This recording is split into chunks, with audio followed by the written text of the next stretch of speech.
이신 오늘로 말미암아 너희가 사람에게 만나노니 마땅히 생각할 의사의 생각을 지키지 말고 오직 하나님께서 각 사람에게 나누어 주신 믿음의 능력대로 의롭게 생각하라.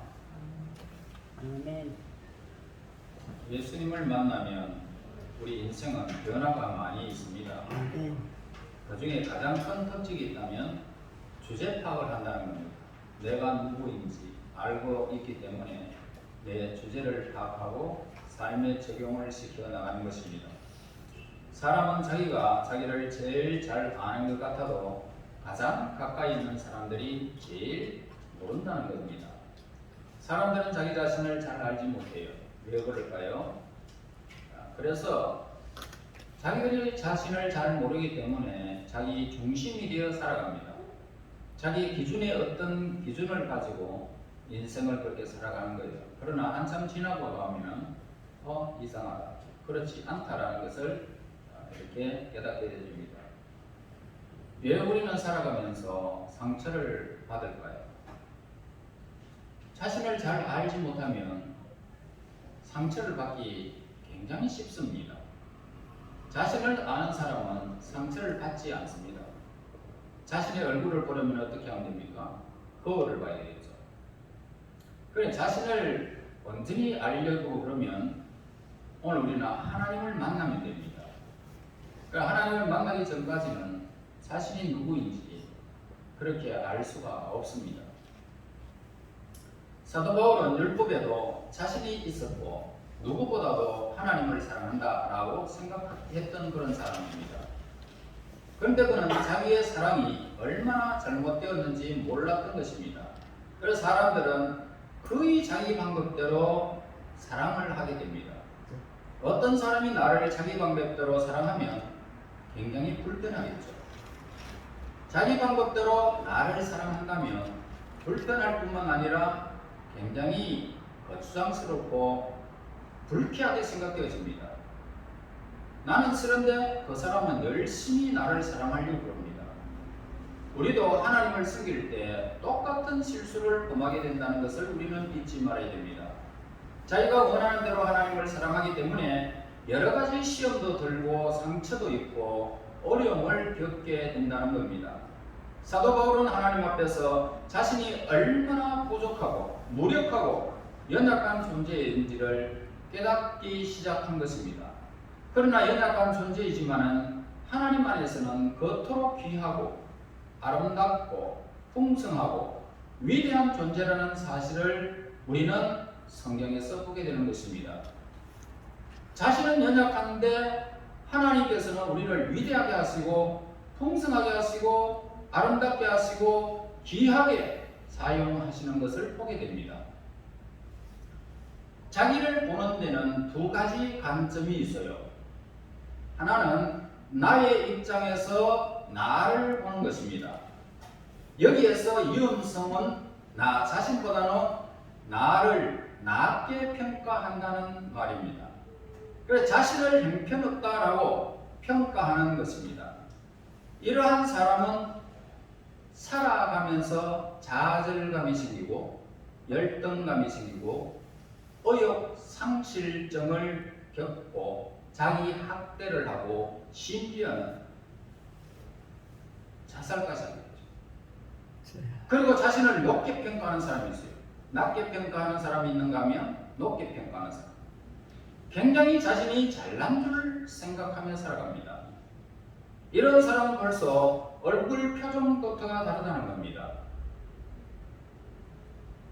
그러니까 굉장히 오만하고 우월감에 사로잡혀 있고 이 사람은 행복할 시간이 전혀 없습니다. 누구든지 자신을 존경해 주지 않으면 화를 버럭버럭 냅니다. 혹시 원망과 불평을 하는 사람을 보신 일 있습니까? 여러분 주위에 이런 사람들은 자기가 잘못한 이야기는 전혀 하지 않습니다. 그러나 정직하게 자기를 발견한 사람은 어떻을까요? 자기를 발견한 사람은 황송함이 있고 그저 미안함이 있습니다. 감사가 있죠. 이런 사람은 예수님 안에서 자신을 발견한 사람들의 삶을 우리는 보게 됩니다.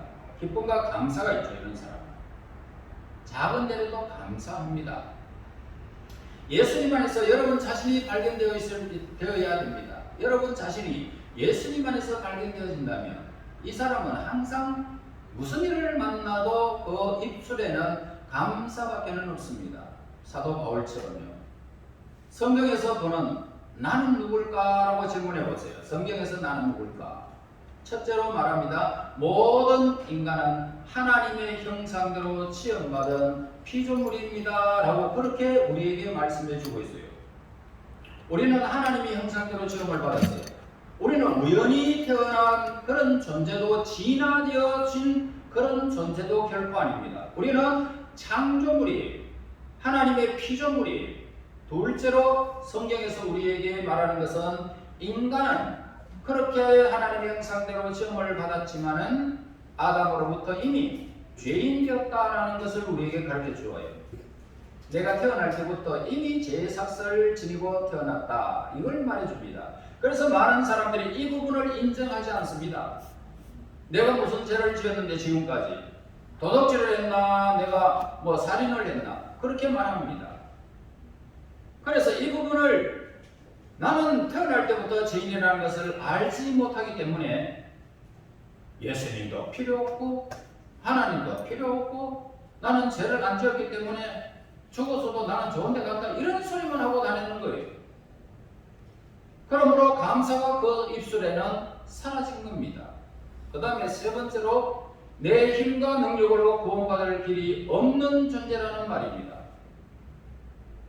사람들은 다른 종교에서는 그렇게 보행을 하고 도를 닦으면서 어떻게 구원받는 길을 찾으려고 예를 씁니다. 그러나 그런 노력과 선행 율법으로 구원받을 수 없다 성경은 우리에게 말씀해 주고 있어요. 그리고 네 번째로 예수님으로 말미암아 모든 형상이 하나님의 형상이 회복된다라는 것을 우리에게 가르쳐 줍니다. 오직 구원받을 수 있는 길은 예수님을 믿음으로 구원받는 것을 우리에게 가르쳐 주죠. 누구든지 예수를 믿는 자는 구원을 얻고 멸망에 이르지 않습니다. 그래서 3절에 말씀을 합니다. 내게 주신 은혜로 말미암아 너희 각 사람에게 말하노니 마땅히 생각할 그 이상의 생각을 품지 말고 오직 하나님께서 각 사람에게 나눠주신 믿음의 분량대로 지혜롭게 생각하라. 마땅히 생각할 그 이상을 품지 말라라고 그렇게 말합니다. 무슨 말입니까? 이것은 주제 파악을 하라는 말이에요. 우리 인간에게 말하는 것은 주제 파악해라. 월권하지 마라. 남이 잘하든 못하든 상관하지 마라. 오늘 우리의 일에 충실하면 된다는 이 말입니다. 그래서 다른 사람이 결석하든지 하지 않든지 우리가 심판하지 말라는 것입니다. 오늘 여러분이 열심히 자기 본수에 맞게 사는 것, 이것이 복이라는 거예요.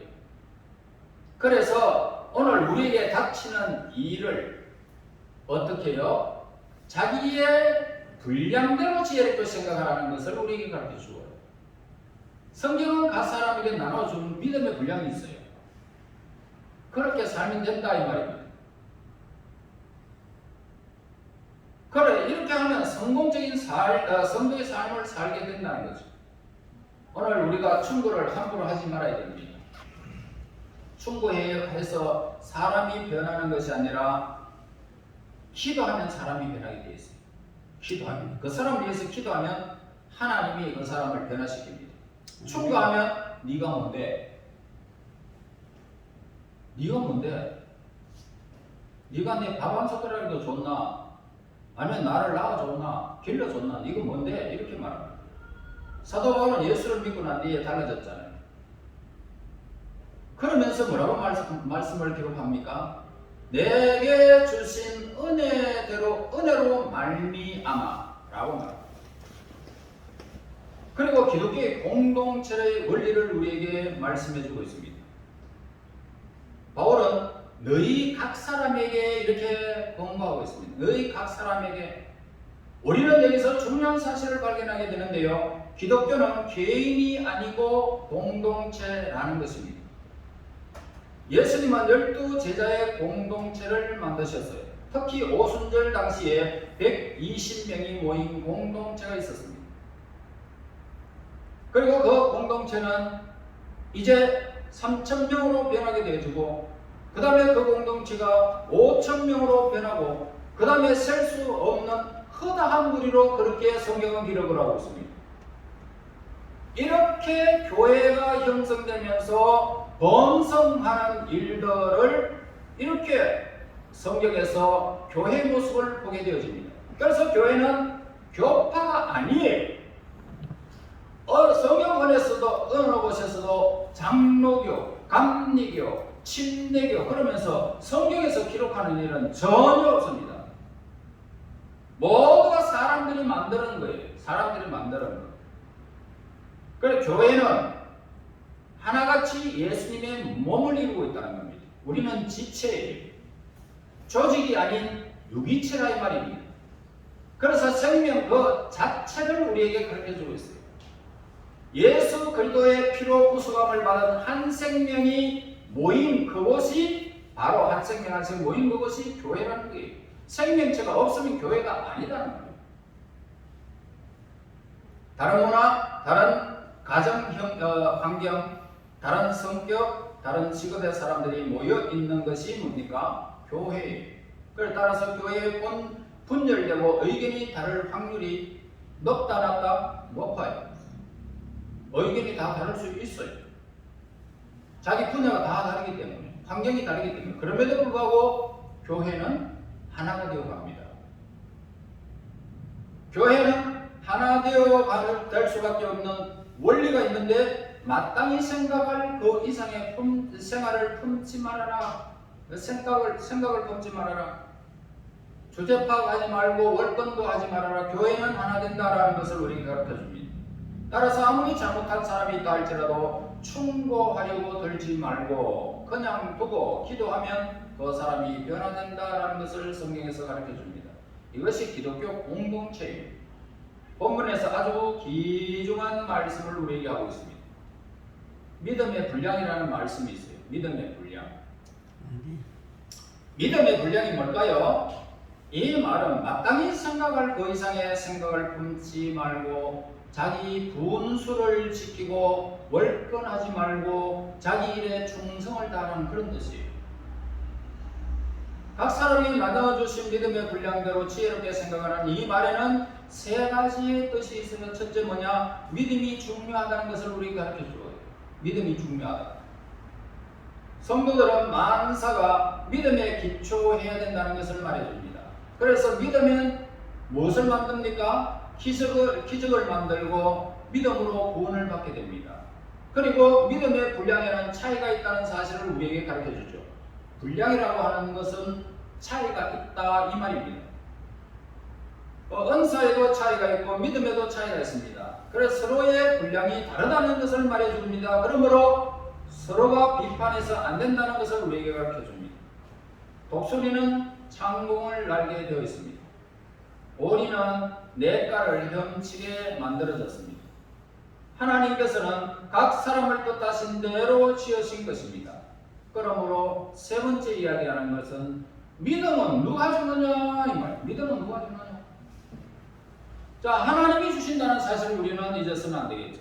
믿음은 하나님이 주신다. 무슨 일이든지 사랑하면 어떻게 될까요? 성장이 있어요. 반대로 무슨 일이든지 비판하게 되면 어떻습니까? 정죄하면 죽는 거예요. 이런 사람 더욱 나빠진다는 말입니다. 그 사람을 사랑하고 감싸주면 그 사람은 회개하고 돌아오게 되어 있어요. 그러니까 어머니의 사랑에는 어떻습니까? 어머니의 사랑에는 차별이 없어요. 잘하든 못하든. 다 피눈물로 키운 자식들이에요. 어머니는 못 본 척하고 못 들은 척하면서 우리들을 끊임없이 사랑하기 때문에 오늘 우리가 이만큼이나 된 것입니다.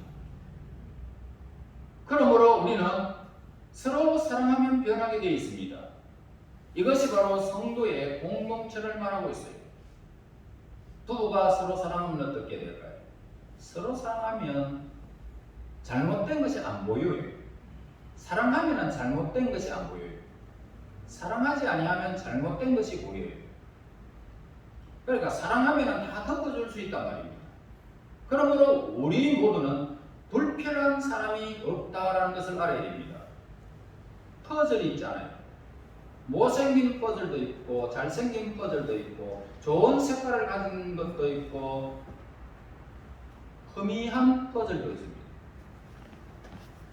그런데 그 퍼즐들이 여기 저기 자기의 위치에 쏙쏙쏙쏙 다 들어가게 되어지면 환상적인 그림이 나와버립니다.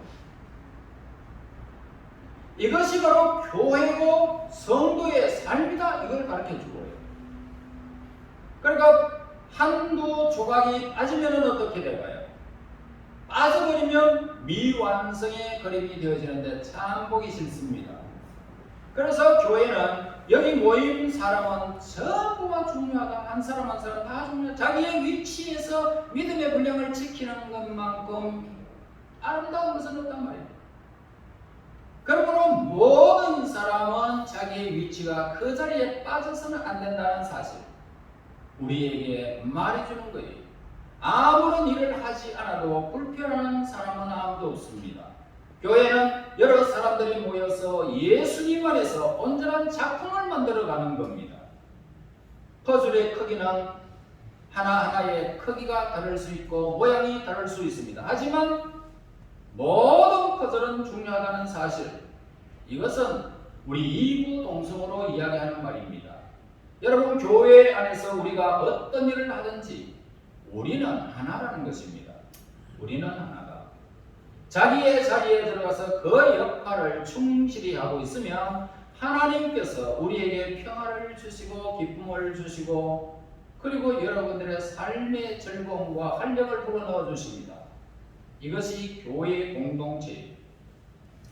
내가 하나님께서 주신 이 사명을 가지고 내 자리를 지키고 있을 때에 하나님은 어떨까요? 영광을 받으시죠. 내 자리를 벗어나게 되면 하나님은 그 자리를 원하시지 다른 자리를 원치 않습니다. 그래서 하나님은 영광을 받지 않습니다. 여러분, 이제 마땅히 생각할 그 이상의 생각을 품지 말라는 것입니다. 받은 은사대로 자신을 재물로 생각하라는 것입니다. 재물은 말이 없죠. 재물은 자기 생각대로 하지 않습니다. 재물을 바치는 자의 삶 그대로 재물은 그냥 순종하게 되어 있죠. 죽으라 하면 재물은 죽어야 됩니다. 우리는 이미 재물이 되었기 때문입니다. 여러분, 우리는 세상 속에 살고 있지만 세상과는 상관없는 사람들이에요. 이 세상에서 천년만년 살 것 같지만 우리의 인생은 언제나 하나님의 정한 시간에 우리는 가게 되어 있어요.